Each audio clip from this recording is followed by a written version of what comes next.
رب اشرح لي صدري ويسر لي أمري واحلل عقدة من لساني يفقه قولي ربی زدنی علما اللہم فقینا فی الدین۔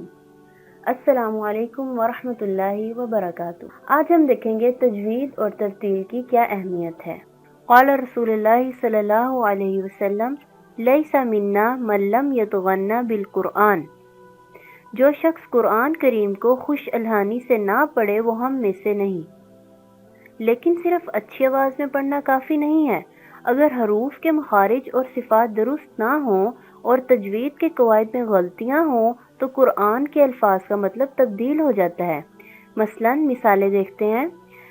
الحمدللہ رب العالمین، تمام تعریفیں اللہ ہی کے لیے ہیں، اور اگر ہم ہا کو ہا میں بدل دیں الحمدللہ ہی رب العالمین تو اس کا مطلب بنے گا کہ تمام برائیاں اللہ کے لیے ہیں، نعوذ باللہ۔ دوسری مثال دیکھیں، قل ہو اللہ احد، کہو کہ اللہ ایک ہے، لیکن اگر ہم قاف کو کاف بنا دیں قل ہو اللہ احد تو اس کا مطلب بنے گا کھاؤ کہ اللہ ایک ہے، جو کہ بالکل غلط ہے۔ حافظ شمس الدین ابن جزری اپنے مقدمہ میں فرماتے ہیں، قرآن مجید کو تجوید کے احکام کے ساتھ پڑھنا واجب ہے، جو تجوید سے قرآن نہ پڑھے وہ گناہ گار ہے۔ تجوید کی تعریف۔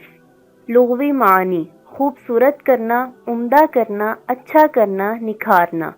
یعنی کسی سے ہم جب کلام کرتے ہیں تو ہم اس کو بیوٹیفائی کرتے ہیں تاکہ اگلا ہماری بات سمجھ سکے۔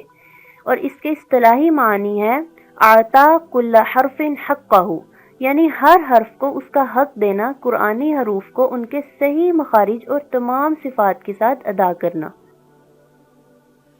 ترتیل۔ ترتیل کے لغوی معنی ہے ٹھہر ٹھہر کر پڑھنا، اور اصطلاحی معنی ہے کہ حروف کی تجوید اور وقف کی معرفت کو رکھ۔ بقول حضرت علی الترتیل ہوا تجوید الحروف و معرفت الوقوف۔ ترتیل کا معنی حروف کی تجوید یعنی حروف کی صحیح مخارج و صفات کے ساتھ ادائیگی اور وقوف کی معرفت حاصل کرنا ہے۔